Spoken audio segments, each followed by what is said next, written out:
టమాటాలు ఎన్ని వేసి ఉల్లిగడ్డలు టమాటా 4 టమాటాలు 4 ఉల్లిగడ్డలు. అయ్యే రేట్లు ఉన్నాయో టమాటాలు ఉన్నా వండుకోక తప్పదు కదా పెద్దమ్మ. ఎంత రేటు ఉన్నా వండుకోక తప్పదు, తినక తప్పదు. అవునా కదా? 100 రూపాయలకి 100 రూపాయల కేజీ ఉన్నప్పుడే తిన్నాము. టమాటాలు ఎన్ని కూర బాగుంది. ఒక్క టమాటానే కూర వేయకపోతే అసలు టేస్ట్ తినబుద్ధి అవుతుందా? తినబుద్ధి కానీ కాదు అసలు కూరలు. ఉల్లిగడ్డలు ఏంది ఏ కూర ఉంటాయి. పప్పు చారు అయితే నాకు ఉల్లిగడ్డలు ఏం తాలింపు వేయబుద్ది తెలుసా? ఉల్లిగడ్డ తాలింపులు అయితే టేస్ట్ వస్తుంది పప్పు చారు మంచిగా. బాగా ఏగాల బాగుంటది.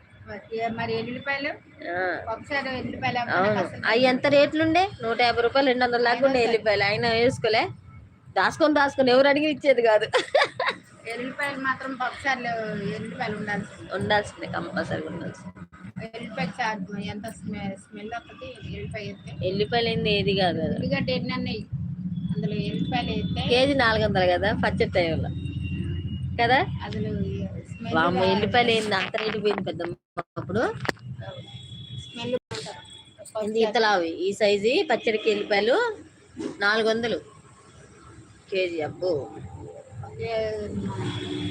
పప్పుసార్లు ఇన్ని వేయాలి. ఎల్లిపాయలు కరివేపాకు వేయాలా, జీలకాయ వేయాలా, సూపర్. ఉల్లిగడ్డ వేయాలి తాలింపులు. సూపర్ అంటే సూపర్. ఊరిపోతున్నట్టు